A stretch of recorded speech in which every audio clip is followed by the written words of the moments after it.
Mga idol, tara na at mamasyal tayo. Tinahak namin ang haba ng kalsada mula Baguio hanggang La Union. At kung tingnan nyo naman ay sobrang foggy. In a few hours yan, nakarating na kami. At ayan na ang resort na nabook nila.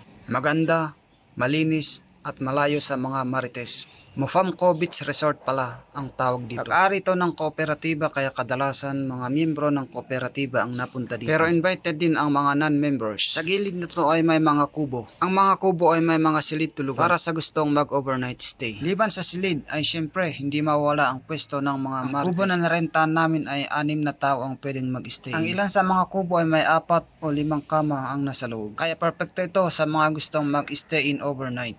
Hindi mo na problema ang CR kasi may CR ang bawat kubo dito. Dahil resort nga ang ating napuntan ay syempre hindi mawawala ang swimming pool. Yan ay para sa mga matatandang bata ang pag-iisip.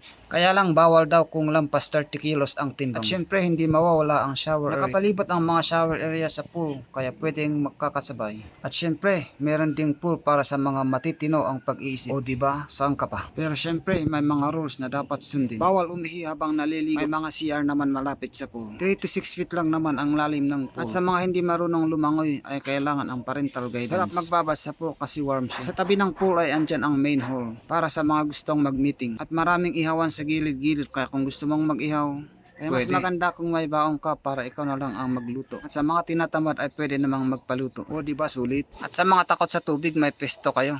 Tambay na lang kayo sa tabi, may mga shade doon na nakalaan para sa mga marites. At pwede din kayo mag-snack doon habang naghihintay. Dahil malapit sa dagat ang resort, ay tanaw na tanaw ang karagatan. O maganda ang Mofamco Beach Resort. Perfecto ito sa outing kasama ang buong barkada. Pang pamilya, sulit na sulit. Mga ilang kilometro ang layo nito sa palengke kaya kailangang may baon talaga. Pero may grocery din naman ang kooperatiba kaya pwedeng bumili doon. At kung overnight stay ay kasama na doon ang karaoke. Kaya kung gusto mong mag-ingay, hanggang 10 o'clock PM lang ang curfew nila. Pero sa pool pwede kang maligo, magdamag. Ang 4 kantos pwede ang pagsaluhan. Pero dapat hanggang tiyan. At pag uminit ang tainga, mag-swimming pool uli. Pero kung sawa ka na sa swimming pool, andyan ang karagatan. Mga ilang metro lang ang layo nito sa beach resort. Doon pwede kang magpatangay sa alon ng karagatan. Problema mo ay siguradong maglaho. Pero sobrang ganda rin kaya ng beach. Pero tsamba nga lang medyo mataas ang alon ng tubig. Wow, sarap maligo. At ganito ang silid ng mga kubo. Sobrang galing ng mga kapatid nating Ilocano. Ginawa nilang air conditioned ang bahay kubo. 6 na kama lang naman